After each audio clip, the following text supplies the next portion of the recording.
tardes.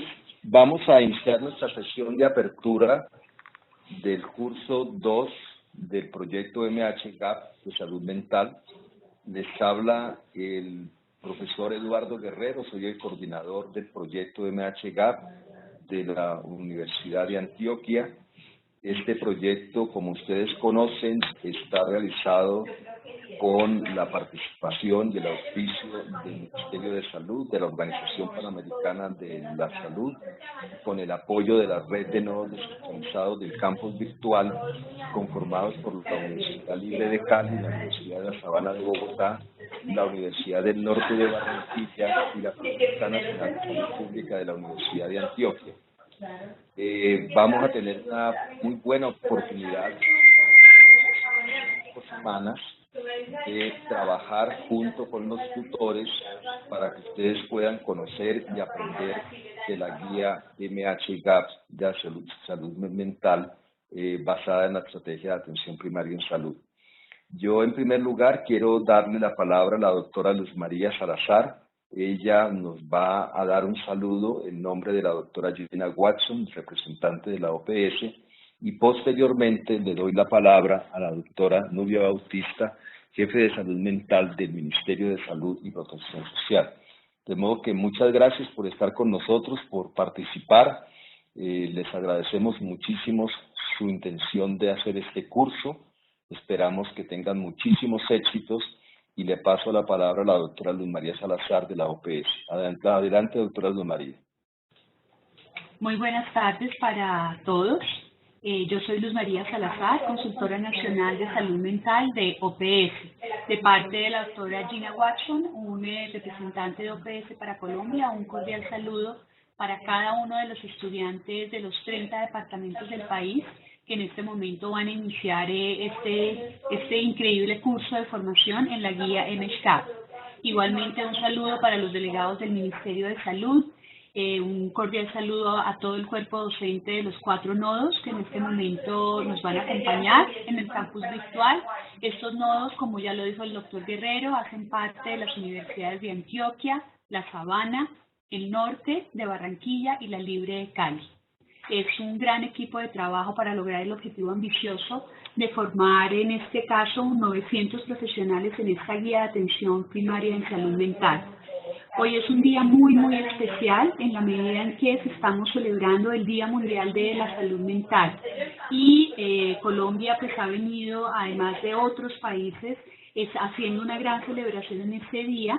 Y hoy precisamente organizaciones de la sociedad civil hicieron un evento, un foro muy importante en el Congreso de la República, a donde hicieron grandes e importantes presentaciones, tanto sector de gobierno como el ministerio, la Asociación de Psiquiatría, de Psicología, representantes de pacientes. Hicieron unas presentaciones sobre los avances y los grandes retos que tiene el país en términos de cómo avanzar en la respuesta en salud mental a los diferentes problemas que enfrentan las personas y en general las comunidades de nuestro país. Ellos están trabajando y trabajaron hoy en relación con el lema "Sin salud mental no hay paz". Para comentarles de manera general, en 2008 la Organización Mundial de la Salud lanzó el Programa Mundial para superar las brechas en salud mental MHGAP, con el objetivo de hacer frente a las debilidades de atención que tenían y que tienen las personas con problemas mentales, neurológicos y de uso problemático de alcohol y de otras sustancias ilegales. Nació bajo la filosofía que la mayoría de los problemas de salud mental que aquejan a las personas no requieren de una atención especializada, sino que pueden ser bien atendidos por profesionales como ustedes de atención primaria con un entrenamiento que tiene que ver con el curso que ustedes inician el día de hoy.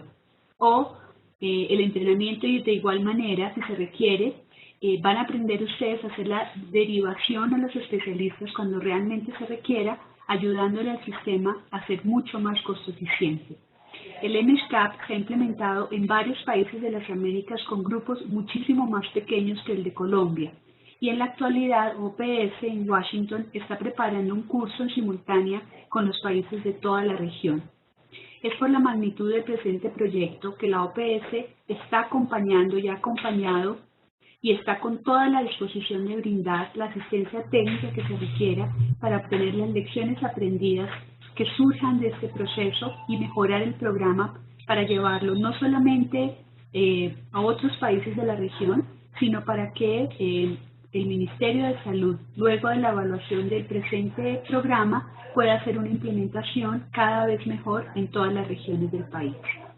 Así, para la OPS es muy satisfactorio que el Ministerio de Salud le apueste de manera decidida a la formación de todos ustedes en la guía de MESCAP, en la adquisición de conocimientos y habilidades que les permitan tomar decisiones relacionadas con la salud mental de los pacientes que les llegan y en muchos casos sin relación aparente con su salud emocional, es decir, decisiones pertinentes y oportunas, teniendo en cuenta los diversos contextos en los cuales ustedes se encuentran, teniendo en cuenta los momentos del ciclo vital, el género, las personas provenientes de los sectores rurales y urbanos, es decir, ustedes adquirirán capacidades de respuesta a problemáticas de salud mental en medios de gran diversidad, como lo es Colombia.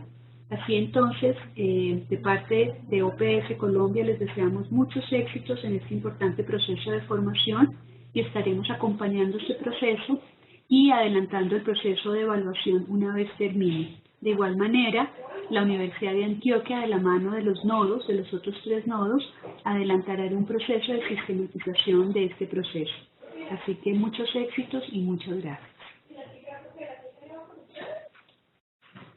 Muchísimas gracias por sus palabras y paso enseguida para que la doctora Nubia Esperanza Bautista del Ministerio de Salud y Protección Social como jefe de salud mental nos dé las palabras de bienvenida y además nos haga una presentación que tiene sobre el tema de salud mental y sobre el proyecto MHGAP. Doctora Nubia, tiene la palabra. Adelante. Gracias, doctor Guerrero. Muy buenas tardes a todos. En nombre del ministro Alejandro Gaviria, de nuestro viceministro, que es Luis Fernando Correa, del subdirector de enfermedades no transmisibles, les damos una muy cordial bienvenida a este curso. Ya el doctor Guerrero y la doctora Luz María comentaban la importancia que tiene para el país esta iniciativa. Agradecemos que ustedes, por el interés que tienen, seguramente por la necesidad que surge en su quehacer profesional, hayan optado por cualificar sus conocimientos en atención primaria, en salud mental, en detección temprana y atención oportuna de problemas y trastornos mentales en los prestadores de salud no especializados. Para el país esta es una iniciativa de enorme peso. Ya vamos a ver a lo largo de esta presentación qué lugar ocupa la formación en MHGAP, el Mental Health Gap, por sus siglas en inglés, en la política pública de salud mental y el rol fundamental que cada uno de ustedes como profesional de la salud, como profesional de los servicios sociales o de servicios complementarios, tienen en el despliegue de esta política. Del mismo modo debo resaltar cómo esta iniciativa aporta en un momento esencial para el país, porque más allá de la velocidad de evolución de los acuerdos de paz, el país se encuentra de cara a profundas transformaciones donde la sociedad civil, tal como lo comentaba ahora la doctora Luz María, se pronuncia frente a la necesidad de fortalecer las acciones en salud mental. Y este es un primer paso fundamental, porque hoy las necesidades más sentidas se encuentran alrededor del acceso efectivo a los servicios de salud mental. Que las personas cuando tienen una necesidad en salud mental encuentren alguna respuesta efectiva en los servicios de salud.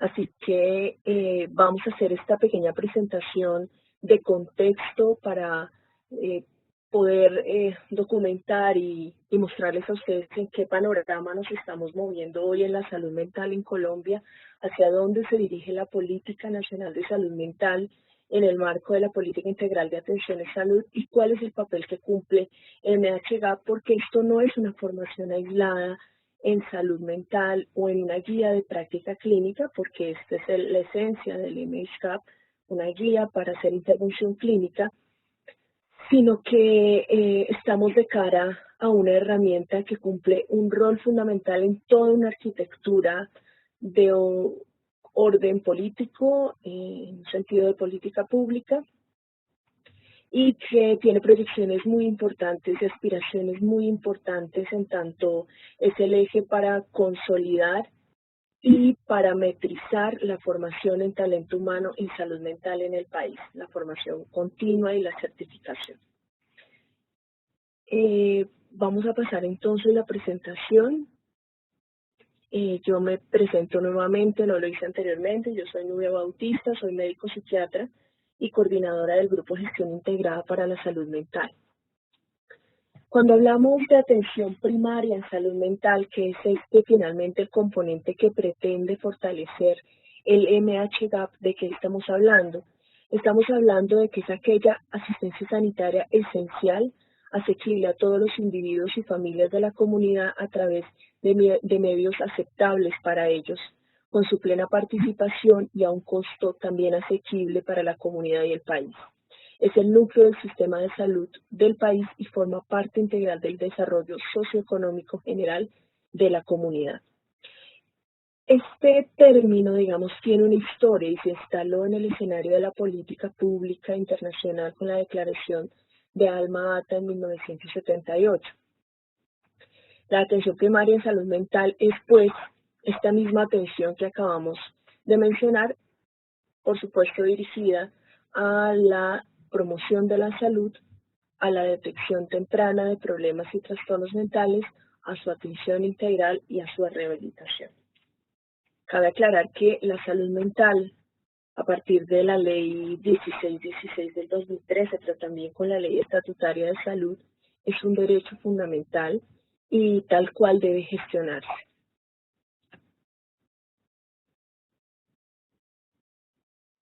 ¿En qué contexto estamos hoy en el país? Lo primero que hay que decir es que Colombia es un país muy diverso, cuestión que, digamos, todos conocemos, pero nos parece importante traer para su conocimiento cómo se encuentra distribuido territorialmente el país. Como ustedes ven allí, la alta ruralidad ocupa un altísimo porcentaje, aproximadamente un 70% del territorio, y con alta ruralidad nos referimos a los territorios rurales dispersos. Nuestros territorios nacionales como Guainía, Guaviare, Amazonas, Putumayo, el Chocó, parte de La Guajira, parte de Nariño, Valle y Valle del Cauca. Allí donde la densidad demográfica es muy baja y la presencia de los servicios de salud también. Llegar allí implica unos enormes retos en términos de atención en salud y atención en salud mental, porque las necesidades de la población están allí, pero llegar con los servicios de salud implica esfuerzos adicionales para el sistema. Tenemos otro tramo de zonas dispersas o las zonas rurales que conocemos cercanas a nuestras grandes ciudades, que tienen cabeceras municipales, digamos, de una densidad poblacional mayor. Luego están los centros urbanos y luego las grandes ciudades, que es donde se concentra el mayor número de población, pero efectivamente que tiene una cobertura geográfica mucho menor. Esto a la par de que en el país existen enormes desigualdades entre regiones y asimismo hay desigualdades en el desarrollo territorial. Lo que ustedes ven aquí es un comparativo de las personas que tienen necesidades básicas insatisfechas en el país, donde vemos que Chocó ocupa un primer lugar y Bogotá el último, y a la vez muestra cuáles son el porcentaje de personas que se encuentran en un nivel de miseria, donde el mayor número está en La Guajira y el menor nuevamente en Bogotá. Lo que vemos es que hay territorios como La Guajira, Bichada, Guainía, Chocó, Córdoba, Vaupés, entre otros, donde el desarrollo social es menor, donde las brechas son más altas, y este es un país que termina siendo, digamos, muy desigual en la distribución de recursos, en el acceso a servicios de salud, y es por eso que en el Plan Nacional de Desarrollo que actualmente se está implementando, el objetivo, uno de los objetivos fundamentales es disminuir las brechas, estas brechas existentes en los territorios de menor desarrollo.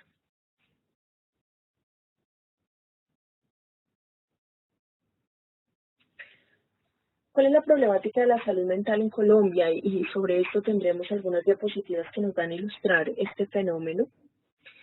Sin duda la salud mental tiene una determinación social compleja, muy importante, que no es unicausal, por supuesto, y hay determinantes estructurales tales como la tradición política, los actores económicos y sociales, la misma cultura o la lógica de mercado, y unos determinantes intermedios relacionados ya con los ingresos de las familias y las personas, factores psicosociales, conductuales y biológicos que determinan la aparición de problemas o trastornos mentales o el consumo de sustancias psicoactivas. Un tema muy importante a resaltar aquí es que está muy bien documentado a nivel mundial el círculo existente entre pobreza, violencia y problemas mentales. Por eso entender la problemática que nos mostraban las dos diapositivas anteriores es fundamental. En un país desigual donde hay sectores de la población en grados de exclusión y de pobreza muy importantes, es de esperar, si es necesario además intervenir, distintas problemáticas, entre ellas la violencia y los problemas y trastornos mentales que se deriven o que concurren a esas diferentes manifestaciones de violencia. Con esta diapositiva queremos mostrar cómo se encuentra la prevalencia de cualquier trastorno mental por zona geográfica según los resultados de la Encuesta Nacional de Salud Mental 2015. Este fue un esfuerzo muy importante que realizó el país a través del Ministerio de Salud y Protección Social y Colciencias, con el apoyo técnico de un equipo de investigación de la Universidad Javeriana. Esta fue una encuesta muy ambiciosa que la terminamos hace aproximadamente un año y ustedes pueden encontrar sus resultados en el repositorio institucional digital del Ministerio de Salud. ¿Qué nos mostró esta encuesta? Que definitivamente las prevalencias de problemas y trastornos mentales son casi el doble en las regiones urbanas en general en el país. Es decir, que los procesos de urbanización, los temas relacionados con la convivencia, con el uso del tiempo libre, con el tiempo que pueden dedicar los padres a la crianza de sus hijos, influye, digamos, todos estos relacionados con los ambientes urbanos, influyen de manera muy importante en la aparición de problemas y trastornos mentales, así como también en el pronóstico que tengan estos problemas y trastornos mentales, ya que muchas veces los ambientes urbanos generan familias e individuos más desconectados entre sí, así con una noción más individualista del bienestar, de la salud mental misma, donde el apoyo social es poco, y esto lo veremos en algunas cifras más adelante. ¿Qué nos muestra la Encuesta Nacional de Salud Mental por grupo de edad? Esta fue la primera encuesta que exploró la salud mental de nuestros niños y niñas a partir de los 7 años. Esta encuesta nos muestra que cuando se entrevista a los padres, porque en este rango de edad fueron los cuidadores los que fueron entrevistados, refieren en un porcentaje muy grande que disfrutan la compañía del niño, que se sienten orgullosos, que se llevan bien con el niño. Pero cuando miramos los niveles de disfunción familiar, que estarán en la diapositiva siguiente, vemos que son bastante altos, que en promedio están entre el 30 y el 35%. Así que este decir respecto a la crianza, donde en general pareciera que los adultos disfrutan de la crianza y de la compañía de los niños, concurre con porcentajes altos de disfuncionalidad familiar, y ahí ya hay resultados un poco paradójicos que vale la pena analizar. Resulta muy llamativo que en los niños de 7 años ya exista un 13.7% de movilización por el conflicto armado. Aquí vale la pena mencionar algo, y es que la encuesta y en general la política pública de salud mental se está planteando en este esquema conceptual. Primero, que existe una noción positiva de la salud mental relacionada con el bienestar, con la capacidad de vincularse, de ser productivo, de contribuir efectivamente a la comunidad, de sobrellevar las vicisitudes y el estrés de la vida cotidiana y los conflictos de la vida cotidiana que están ahí y que no van a desaparecer. Esto en un sentido muy positivo. Y están los trastornos mentales, que cumplen unos criterios diagnósticos definidos por las sociedades científicas internacionales y nacionales, y que son los que conocemos clásicamente: la depresión, la esquizofrenia, el trastorno afectivo bipolar, el consumo de sustancias psicoactivas. Pero hay una franja intermedia que son los problemas mentales, que son todas aquellas condiciones que no generan un trastorno con todos sus criterios, pero sí afectan el bienestar emocional y la capacidad de relacionarse. Aquí de qué estamos hablando: de problemas, de síntomas de ansiedad, por ejemplo, incompletos, que no generan un trastorno, pero que sí están relacionadas, por ejemplo, con la pérdida del trabajo, con el fallecimiento de un ser querido. Todos estos problemas, y ya vamos a ver cuáles son los más importantes por rango de edad, es necesario visibilizarlos en términos de salud pública y de política pública, porque sobre ellos hay que intervenir. Hay que intervenir en los servicios de salud en la medida en que nosotros, que somos profesionales de la salud o profesionales de las ciencias sociales, que también a veces trabajamos en el sector salud, seamos capaces de detectarlos y dar una respuesta. Por ejemplo, al duelo, a la pérdida significativa o a la vivencia de una violencia. Pero también en algo que desde la política pública en salud actual se llaman los entornos. Y es que las personas no viven en los servicios de salud, viven en sus casas, estudian en una institución o en distintas modalidades, trabajan en un lugar, se mueven en unos ambientes comunitarios. Allí, en esos lugares, es donde hay que intervenir tempranamente los problemas mentales y donde hay que hacer rehabilitación de los trastornos y promoción de la salud mental. Es decir, los servicios de salud son parte de la respuesta, pero la otra gran parte de la respuesta, que es la promoción, la detección temprana, la intervención breve, la rehabilitación integral, se da en donde nosotros vivimos, trabajamos, estudiamos o desarrollamos la vida comunitaria. Así, en los problemas para los niños de 7 a 11 años, encontramos que casi la mitad de los niños tienen criterios sugestivos para tener un problema mental. Es decir, ameritaría que por lo menos a estos niños se les diera un servicio de salud para definir si definitivamente hay un problema o un trastorno mental. A esto se refiere el RQC, que posiblemente muchos de ustedes lo conozcan. Es una prueba de tamizaje para detectar problemas y trastornos mentales en los niños. ¿Qué otros problemas encontramos? Los más importantes, los del aprendizaje, particularmente en el área de matemáticas y la lectoescritura. Y vemos que los niños tienen y recuerdan eventos traumáticos importantes hasta un 11%, y que exista trauma psicológico secundario hasta un 38%.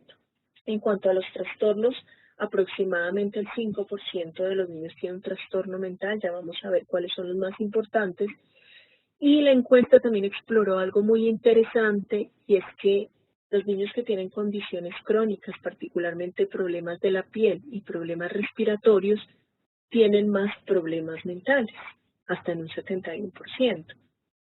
Es decir, que la relación entre salud física y salud emocional es evidente, y ambos riesgos hay que gestionarlos conjuntamente. Es decir, si un niño tiene problemas crónicos físicos, hay que indagar cómo está su salud mental y la funcionalidad de su familia. Y viceversa, por supuesto, niños con problemas mentales hay que indagar y hay que mantener su salud física.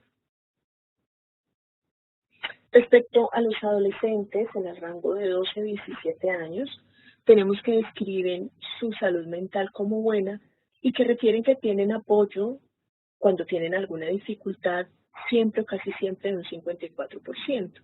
¿Qué resulta llamativo acá? Que un porcentaje similar dice que casi nunca o nunca tienen apoyo. Un 10% dice que definitivamente no tiene ningún apoyo social, y esto resulta llamativo y preocupante en nuestros jóvenes, que cuando tienen una dificultad, 1 de cada 10 siente que no tiene ninguna red y ningún lugar a donde acudir. La disfuncionalidad familiar, como lo mencionábamos, está entre el 30 y el 35%, y la violencia y la movilización por conflicto armado aumenta a un 18%. En cuanto a los problemas, aquí aparecen tres cuestiones fundamentales. La primera es que se indagaron por conducta de riesgo alimentario y casi un 10% de los chicos tienen conductas de riesgo alimentario. ¿A qué nos referimos? Dietas muy estrictas, atracones, inducirse al vómito, sin que esto sean los criterios completos para anorexia o bulimia, si nos habla de que los chicos están teniendo conductas de riesgo en su ingesta alimentaria. Empieza a aparecer el consumo excesivo y abusivo de alcohol como un problema de salud mental en los adolescentes y los eventos traumáticos aumentan a un 30%. Lo que más resiente en los chicos, aparte de la violencia por el conflicto armado, es la violencia social que se traduce en riñas, en robo, en la calle, por ejemplo. En cuanto a los trastornos, un 4.4% presenta algún trastorno mental y también, digamos, se precisó y se visibilizó la correlación entre problemas mentales y enfermedades crónicas. Respecto a los adultos, en general refieren que tienen una salud mental muy buena y cuando se le pregunta a un adulto, bueno, ¿pero qué es salud mental? La mayoría refiere que es salud física, comer, dormir, descansar. Un porcentaje un poco menor dice que sentirse bien, feliz, en paz con uno mismo. Y un porcentaje similar, un poquito menor, dice que superar las dificultades y seguir adelante. Cuando se pregunta por el apoyo social, aparece en un 41% siempre, casi siempre, pero sigue apareciendo porcentajes de la población altos, entre el 10 y el 20%, que no refiere ningún apoyo social y que además no participa en ningún grupo, y ese porcentaje es mucho más alto. Los que no participan en ningún grupo llegan hasta el 60%. ¿Eso qué quiere decir? Que no participamos en grupos recreativos, ni deportivos, ni artísticos, ni religiosos, ni comunitarios. No nos interesa participar. Esto se relaciona, digamos, no es vana la relación con los niveles de abstención que existen en nuestro país, toda vez que esto está estrechamente vinculado con la participación social. No nos gusta participar en grupos y esto se traduce también en poco apoyo social cuando lo necesitamos. La violencia por la movilización del conflicto armado también está cerca del 18% y aparecen problemas, también la conducta de riesgo alimentario, casi igual que los adolescentes, pero el consumo abusivo, excesivo de alcohol aumenta de manera drástica, de manera que este es el principal problema de salud mental del país, el consumo nocivo de alcohol. Los eventos traumáticos aparecen hasta en un 40% de esta población, muchos de ellos vinculados a la violencia por el conflicto armado, pero también a otros tipos de violencia. Tenemos que recordar, estos ya no son datos de la Encuesta Nacional de Salud Mental, pero es importante precisarlo, es que del 100% de las lesiones de causa externa, es decir, de las heridas, homicidios, agresiones que existen en el país, solo el 15% se relaciona con el conflicto armado. El 85% es violencia interpersonal. Y aquí estamos hablando de violencia intrafamiliar, violencia de género, acoso escolar. Es decir, que al cesar las hostilidades en el marco del conflicto armado, por supuesto, un porcentaje de la violencia se va a ver reducido, pero tenemos que trabajar en el otro 85% que tiene que ver con cómo nos estamos relacionando y cómo estamos confiando o no en los otros. Y respecto a los trastornos, la prevalencia es de más o menos el 4%, es decir, que 4 de cada 100 tienen un trastorno mental y nuevamente la correlación entre salud física y salud mental resulta evidente. Este es un resumen de los principales trastornos mentales que aparecen en la encuesta de salud mental. Esto es solo trastornos, ya vimos que hay un apartado de salud mental y otro de problemas mentales. Que aparecen los niños más pequeños, los de 7 a 11 años. Lo más importante es el trastorno por déficit de atención con hiperactividad, seguido por los síntomas de ansiedad, particularmente la ansiedad por separación. De 12 a 17 años, la ansiedad es el trastorno más frecuente y ya de 18 a 44 años y 45 años y más, es decir, jóvenes y adultos, la ansiedad y la depresión ocupan los primeros lugares. Respecto a la exposición a diferentes formas de violencia o a comportamientos y experiencias asociadas con la violencia, tenemos que de 7 a 11 años los comportamientos violentos son los más frecuentes, de 12 a 17 años el desplazamiento forzado es importante y las experiencias traumáticas que, como mencionábamos, son sobre todo relacionadas con violencia social e interpersonal. Y en los jóvenes y adultos aparece de manera muy importante la aceptación de la violencia como método de crianza. Es decir, que aproximadamente un cuarto de la población fue educada bajo métodos de crianza violentos y es esperable que en esta población que fue educada de esta manera, cuando debe educar y cuando debe implementar una pauta de crianza, recurra también a la violencia porque pues finalmente son las herramientas que adquirió cuando era niño. Respecto al consumo de alcohol, y estos son resultados de la Encuesta Nacional de Consumo de Sustancias Psicoactivas en población general en el 2013, de manera congruente con la Encuesta Nacional de Salud Mental, encontramos que el consumo de alcohol, el consumo perjudicial de alcohol es el más importante, cercano al 35%, viene después el consumo de tabaco, marihuana, cocaína y bazuco. Respecto a las víctimas del conflicto armado, sabemos que ya estamos cerca de los 8 millones de víctimas, de acuerdo al Registro Único de Víctimas, con corte a septiembre 1 del 2016, y el hecho victimizante más importante por su frecuencia es el desplazamiento forzado, seguido del homicidio y de las amenazas. ¿Qué aproximación tenemos a la salud mental de las personas desplazadas? Y este es un análisis secundario que se hizo de la Encuesta Nacional de Salud Mental 2015.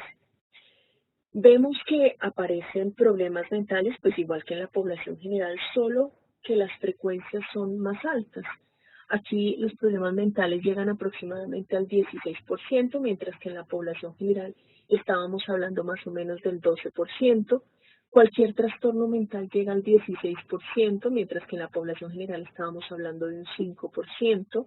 La ideación suicida un 12%, en tanto que en la población general la ideación está cerca del 6%, los intentos también son más importantes que en la población general, el consumo de alcohol, tabaco, marihuana, la ansiedad y trastornos del afecto en general, todos aparecen en prevalencias más importantes que los de la población general. Con esto no pretendemos patologizar la vivencia de las víctimas y que toda víctima del conflicto armado está enferma mentalmente, porque esto no es así. Lo cierto es que sí hay estresores que superan las capacidades de afrontamiento de cualquier individuo y que hace que el riesgo sea mayor. Y además hay que visibilizar que las necesidades de las víctimas de conflicto armado son en salud mental y en atención, por supuesto, pero también en la reparación de los derechos fundamentales y de las agresiones de los derechos fundamentales vulnerados y de las agresiones y los despojos a los que han sido expuestos. Así que este es un tramo de la respuesta, atender en salud mental, pero por supuesto la reparación integral a las víctimas es mucho más amplia.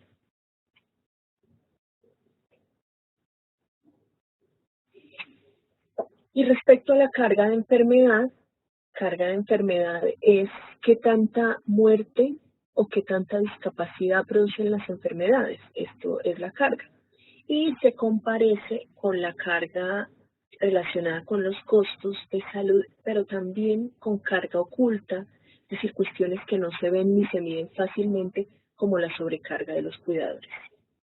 En el 2010, la Pontificia Universidad Javeriana realizó el estudio de carga de enfermedad y allí se encontró que el trastorno depresivo es la segunda causa de discapacidad en el país, superado solo por la hipertensión arterial.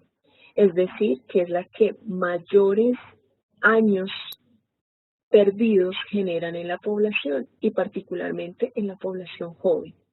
Resta productividad, aumenta los costos del sector salud, aumenta también los costos de bolsillo y la sobrecarga de los familiares.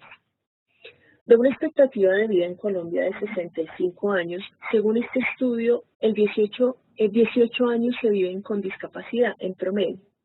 Y de estos 18 años, 7.5 corresponden a discapacidad por enfermedad mental.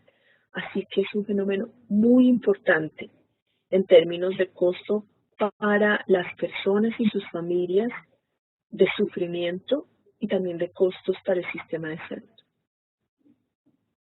Aquí vamos a ver solamente algunas cifras de atención en los servicios de salud. En el lado izquierdo ven ustedes el porcentaje de personas atendidas con problemas y trastornos mentales y consumo entre el 2009 y el 2015, siendo patente un aumento muy importante. ¿A qué se debió esto? A que las intervenciones y procedimientos en salud mental entraron al Plan Obligatorio de Salud desde el 2011. Y este es un avance muy, muy importante para el país, porque antes de eso, todas las atenciones de salud mental estaban excluidas del Plan Obligatorio de Salud, junto con las intervenciones cosméticas. Entonces, ganamos en legitimar como derecho el acceso a los servicios de salud mental. La encuesta nacional de salud mental también midió el acceso de la población a la atención en salud mental, encontrando que es relativamente alta.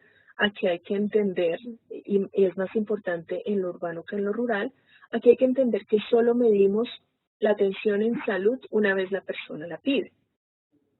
Y es alta, no se midieron cuestiones claves como la continuidad, la oportunidad y la calidad de esa atención. Eso todavía no está medido y sabemos que es una deficiencia muy importante del sistema de salud y uno de los retos y las tareas grandes que tenemos a corto y mediano plazo. En cuanto al acceso de los medicamentos, que en salud mental es central, se encontró en general un buen acceso, más en la población de 45 años o más, excepto en la región oriental, donde el acceso a medicamentos de la población de 18 a 45 años es muy bajo. Finalmente, el gasto en atención en salud mental, si bien ha crecido del 2005 al 2012, se ha duplicado, sigue siendo bastante inferior comparado con el gasto, por ejemplo, en la atención del cáncer, que es la línea azul que ustedes ven ahí. Así que el tema de gasto en salud, digamos, es uno de los análisis más importantes que se deben hacer respecto a la política pública en salud mental.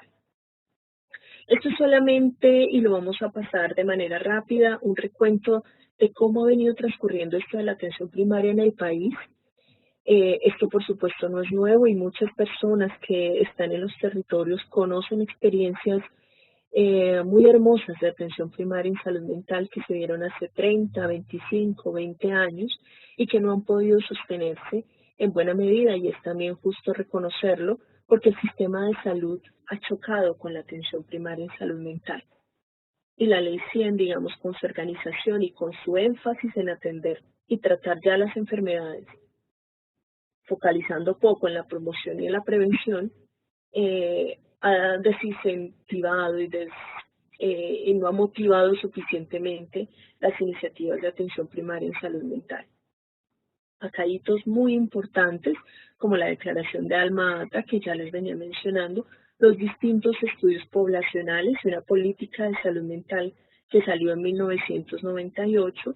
Hemos tenido algunos otros ajustes de política en el 2005, 2006, 2014, y ahora nos encontramos en uno nuevamente basados en estos resultados de la Encuesta Nacional de Salud Mental, y tomando el gran marco de política, que es la política integral de atención en salud. Posiblemente ustedes no han escuchado mucho de este tema, pero los invitamos, y es una necesidad conocer de esto. Si uno no conoce de política pública, por supuesto, hace su ejercicio profesional, seguramente con toda la calidad técnica, pero pierde un poco el norte de para qué se está haciendo lo que se está haciendo. Entonces los invitamos a conocer la política integral de atención en salud, que se encuentra en la página del Ministerio, en la resolución 429 de febrero del 2016. Así que los invitamos, aquí apenas vamos a mencionar algunos elementos esenciales.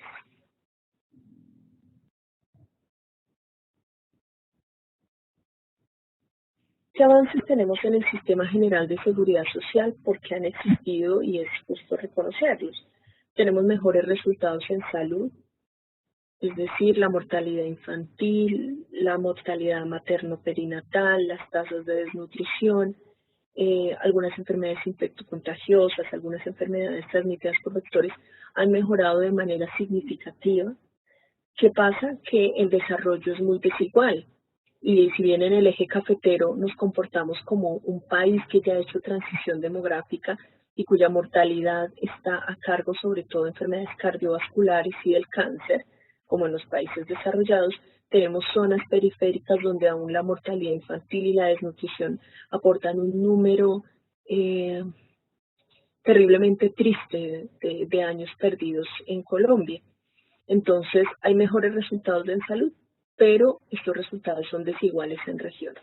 Hay mayor aseguramiento, mayor acceso y ampliación y unificación del plan obligatorio de salud, ya lo veníamos hablando, aunque siguen existiendo desigualdades muy serias, como lo mostramos en un inicio, las desigualdades han disminuido respecto a lo que teníamos hace 20 años.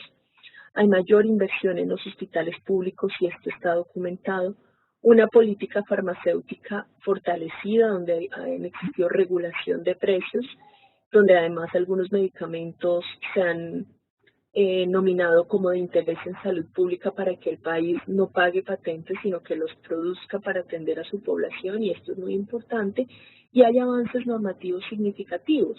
En lo que se relaciona con salud mental, los más importantes son la Ley de Salud Mental, la Ley 1616 del 2013, la Ley de Drogas, que es del 2012, la Ley de Reparación a Víctimas, que es del 2011, la Ley de Epilepsia del 2010.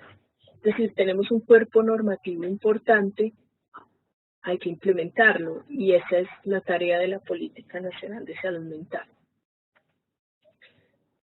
Pero hay que reconocer las grandes dificultades que tiene el sistema. Ya lo hablábamos, más enfocado en la enfermedad que en la salud.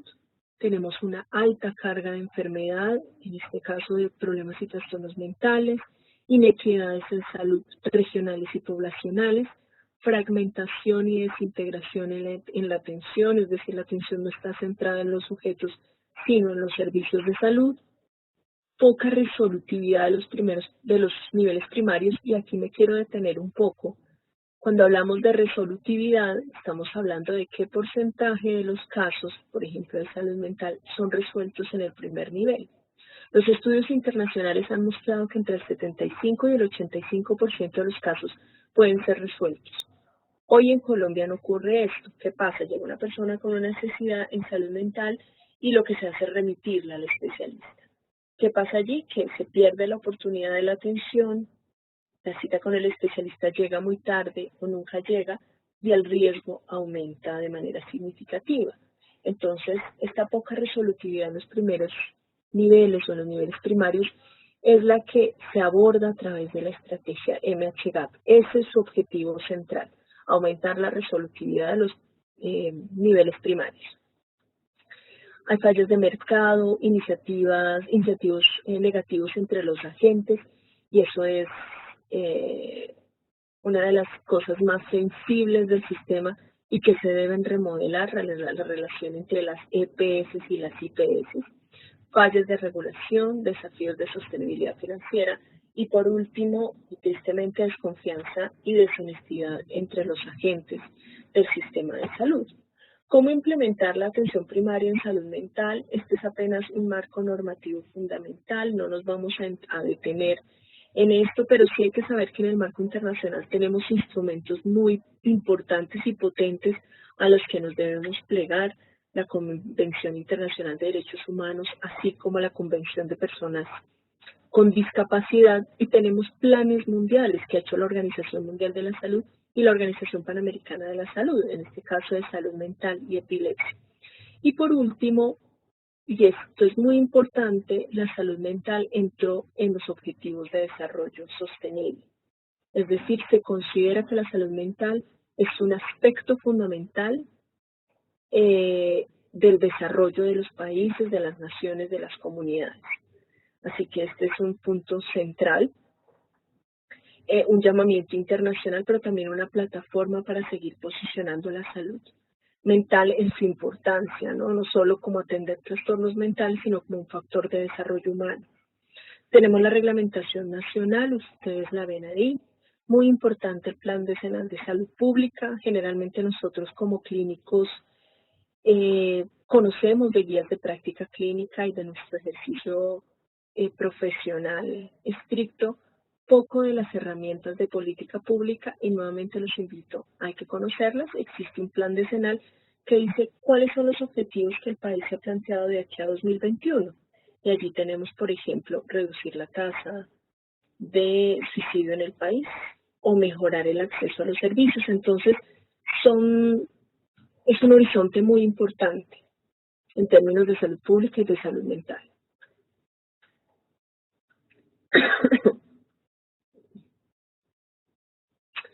Bueno, esto es algunos aspectos importantes de la política pública para la construcción de paz, en la cual ahora estamos trabajando muy fuertemente y cuyo objetivo es promover el goce efectivo del derecho a la salud mental mediante el despliegue de esfuerzos intersectoriales y comunitarios para el desarrollo de actuaciones en salud mental y convivencia social que aporten a la construcción y consolidación de paz en el país. ¿A qué áreas de actuación nos referimos? Nos referimos a la promoción de la salud mental y la convivencia, un aspecto central realmente para la construcción de paz y para el desarrollo del país, la prevención y atención integral a problemas y trastornos mentales y epilepsia, la prevención y atención integral del consumo de sustancias psicoactivas y la atención psicosocial a víctimas y a otras poblaciones vulnerables.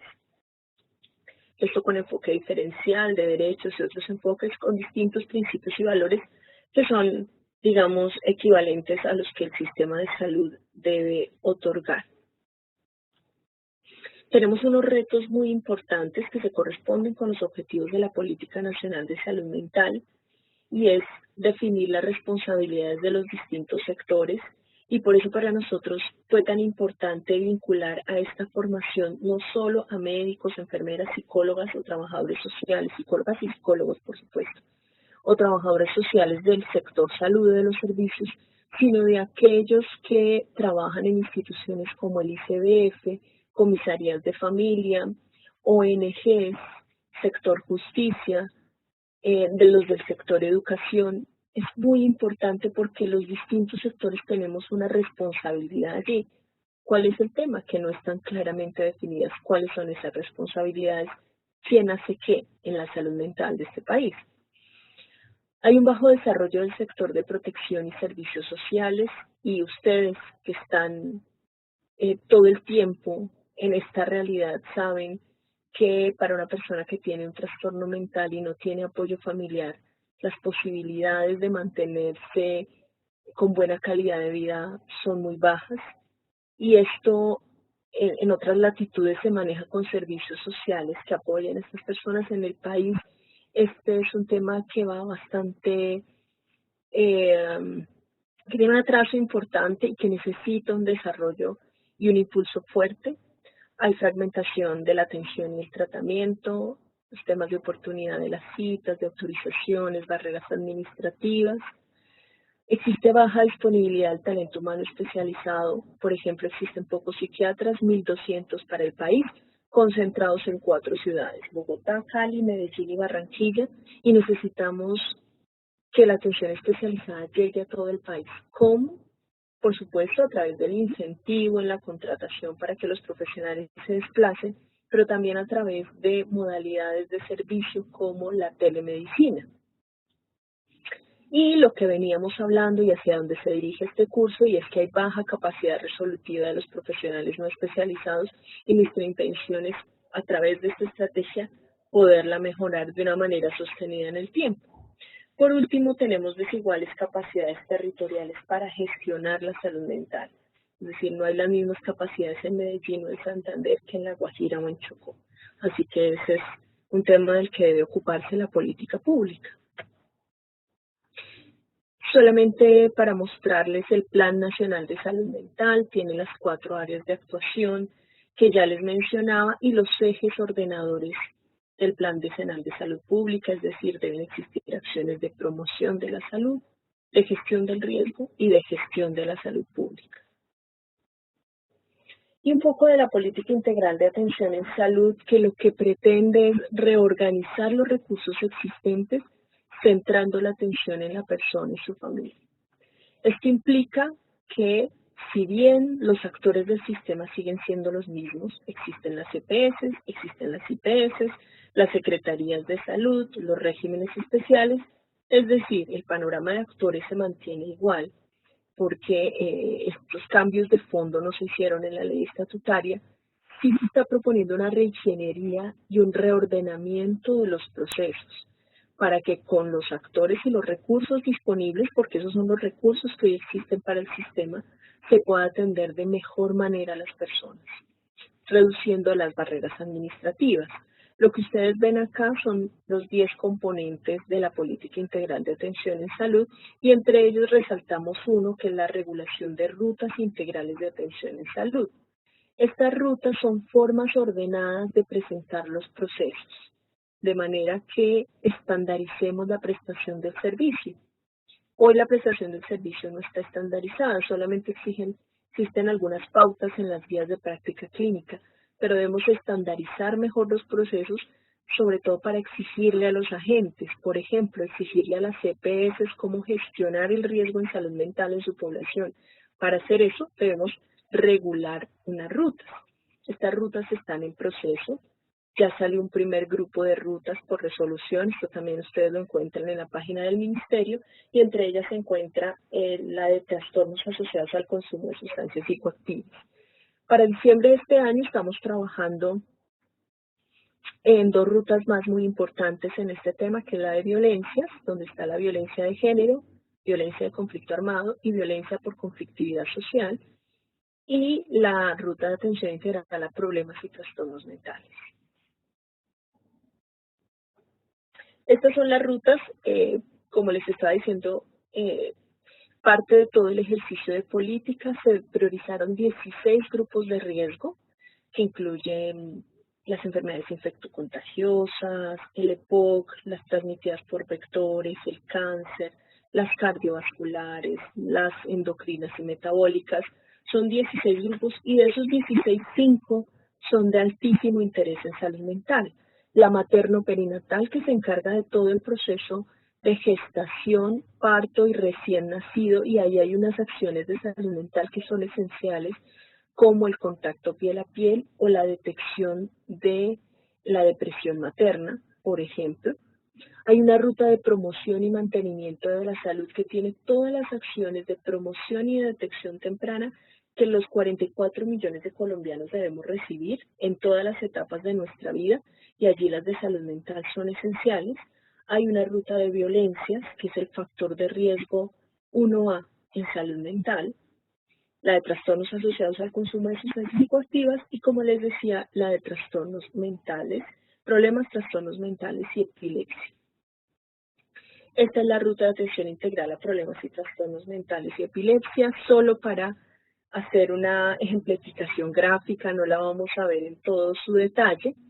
Aquí lo importante y lo que quiero resaltar son 2 cosas. Primero, que está dividido en 2, ustedes ven allí una línea discontinua en la mitad, y es un lado más grande, lo ven ustedes, con mayor peso de intervenciones, que es el prestador primario, lo que antes se llamaba primer nivel de atención. Allí donde decimos que si se hacen las cosas bien, el 80% de las necesidades en salud mental de las personas se pueden resolver, allí es donde hay que concentrar los esfuerzos. Y aunque no se ve muy bien, en la primera casillita roja, de arriba hacia abajo, estaba la valoración integral en salud mental, que tiene una herramienta que se llama MHGAP. Es decir, el MHGAP es una herramienta esencial para operar la ruta de problemas y trastornos mentales y también la de consumo de sustancias psicoactivas, porque es la herramienta que permite hacer precisión diagnóstica y saber si una persona puede quedarse en la atención ambulatoria en un prestador primario o debe ir a un prestador complementario, que es lo que ustedes encuentran del lado derecho de la línea discontinua. Y allí, ¿quiénes están? Allí está la hospitalización, está el hospital de día, están los centros especializados en drogas y otras cosas más. Es importante decir que para que el 80% de las personas puedan ser atendidas acá, necesitan equipo humano formado en MHGAP, que es lo que el objeto de este curso, pero también necesitan del apoyo de especialistas. Los profesionales solos no pueden resolver tal tarea. Se requiere de profesionales especializados. ¿Cuál es el rol de los profesionales especializados? Apoyar a los equipos básicos, ser tutores, digámoslo así, de la atención en salud mental en el prestador primario y también, por supuesto, resolver los casos complejos que lleguen al prestador complementario. Y para finalizar, solamente mencionarles que existen distintas herramientas para operar esas rutas hasta como las hemos mostrado y por cuestiones de tiempo y de pertinencia también están enunciadas, pero tienen un trabajo de más de 2 años de equipos técnicos muy cualificados y de las sociedades científicas para generar atenciones basadas en la evidencia, que al igual que MHGAP están basados en la evidencia. ¿Qué es lo que funciona mejor y qué es lo que tiene mayor costo-eficiencia o costo-eficacia? Entonces, para que esto de verdad funcione, hay que hacer unas herramientas que son las que estamos trabajando hoy. Un diagrama de flujo, que ustedes acaban de verlo. Hay unos lineamientos operativos, un documentico que le dice a cada institución qué debe hacer para implementar esa ruta. Una nota técnica que se refiere al costeo, cuánto vale implementar esta ruta, porque tenemos que ser realistas y esto tiene que poder ser costeado desde la UPC, desde el dinero que existe en el sistema para atender la salud mental, que no es poco, solo que hay que organizar el gasto de ese dinero. Hay que hacer unos lineamientos para la contratación. Estos no pueden ser palabras retóricas. Tiene que concretarse en la contratación entre las EPS y las IPS o las ES. Si no, no se hace realidad. Y por último, y de una manera esencial y transversal a todo, el fortalecimiento del talento humano, que reiteramos que el país ha tomado decididamente la bandera de que esta formación sea con la estrategia MHGAP de la Organización Mundial de la Salud. Así que bueno, con esto termino mi presentación. Le reitero una muy cordial bienvenida. Le reitero que el Ministerio, aunque no parezca y sé que la confianza con las instituciones del Estado es difícil y se ha debilitado, requiere fortalecerse. Este es un ministerio de puertas abiertas y este tipo de trabajo junto con las universidades y las instancias de cooperación internacional como la Organización Panamericana de la Salud nos permiten, digamos, abrir las puertas de manera más contundente. Así que bienvenidos, les deseamos el mayor éxito en esta formación y estaremos atentos a todas sus inquietudes. Gracias. Bautista, muchísimas gracias por esa excelente presentación. Realmente a mí me ha gustado muchísimo, me parece que hay unos grandes desafíos, unas grandes propuestas, unas estrategias, unos instrumentos, unos métodos, una direccionalidad en la que los programas de salud mental se van a ver beneficiados para esa gran necesidad que usted nos mostró en los informes de la Encuesta Nacional de Salud Mental. Me parece que todos los coordinadores académicos, los tutores y los estudiantes durante esta semana vamos a tener que revisar y repasar esta presentación en varios momentos como parte de este módulo 1 introductorio que se está abriendo. Mañana vamos a disponibilizar la grabación para todos los nodos para que los tutores y estudiantes puedan revisarla. Hemos tenido 250 participantes en esta sesión. Esto significa una tercera parte de los estudiantes que están inscritos, por eso creo que tenemos que mañana hacer un esfuerzo para que la grabación esté disponible para todos los estudiantes y que este pueda ser un tema vital e importante para las sesiones que siguen del módulo 1. Como coordinador, me está hablando el doctor Eduardo Guerrero de la Universidad de Antioquia. Para los que llegaron tarde, quiero hacer unas pequeñas recomendaciones antes de finalizar nuestra sesión y agradecer muchísimo a la doctora Nubia por lo que nos ha presentado, desearle muchísimo éxito a todos los estudiantes, que tengan una estrecha relación con sus tutores para los diferentes trabajos. Este curso tiene un pretest que me parece importante que todos lo tengamos en cuenta para que sea llenado durante esta semana y quede incluido como parte del proceso de evaluación que el proyecto de MHGAP tiene. Por lo tanto, les recomiendo especialmente llenar ese pretest. En segundo lugar, les recomiendo tener un acuerdo con sus tutores para las sesiones sincrónicas, que es el trabajo directo con el tutor a la hora que ustedes consideran conveniente. Con cada uno de los coordinadores, cada uno de los nodos ha preparado para ustedes salas de tutoría para poder darle seguimiento a las discusiones en cada uno de los grupos de trabajo. Esas sesiones sincrónicas esperamos que al menos se tenga una por semana.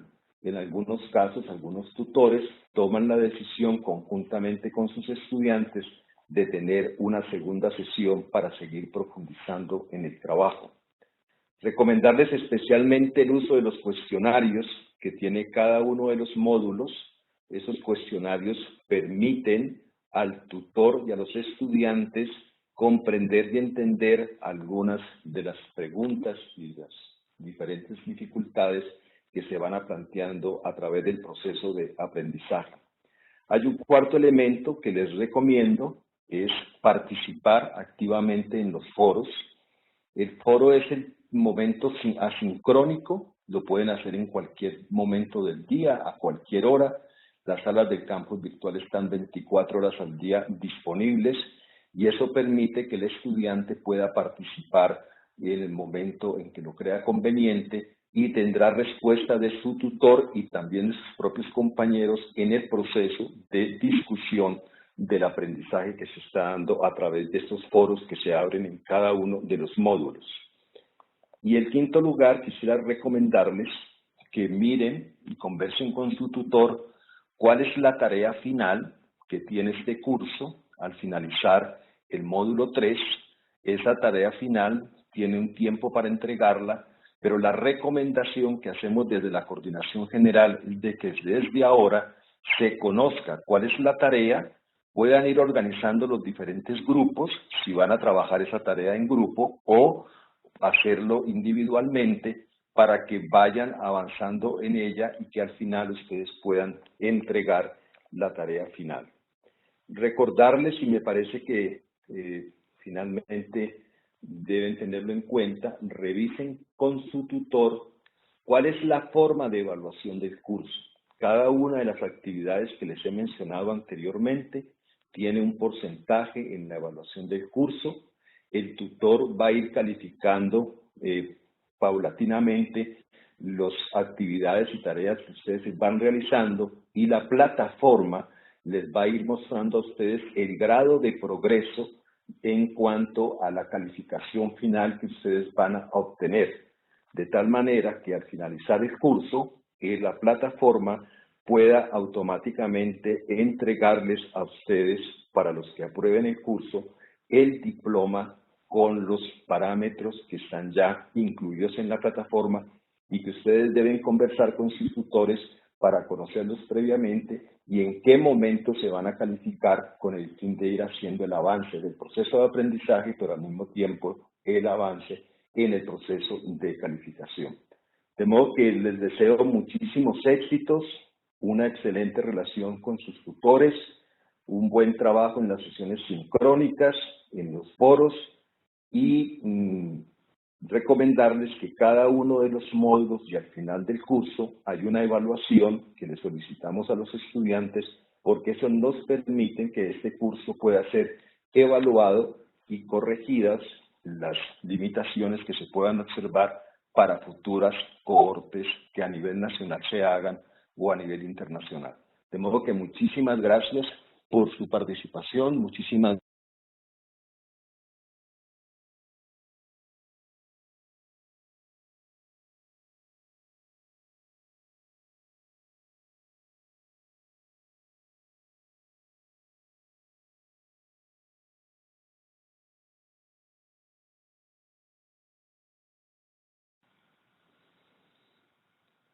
Yo no sé si al final ustedes escucharon, pero tenía creo que el micrófono que estaba se apagó en algún momento. Me gustaría, Paulita, si tú estás por allí, si se alcanzó a escuchar hasta qué momento.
Bien, entiendo que escucharon casi hasta el final, de modo que les deseo una feliz noche. Muchísimas gracias a todos por haber participado. Gracias.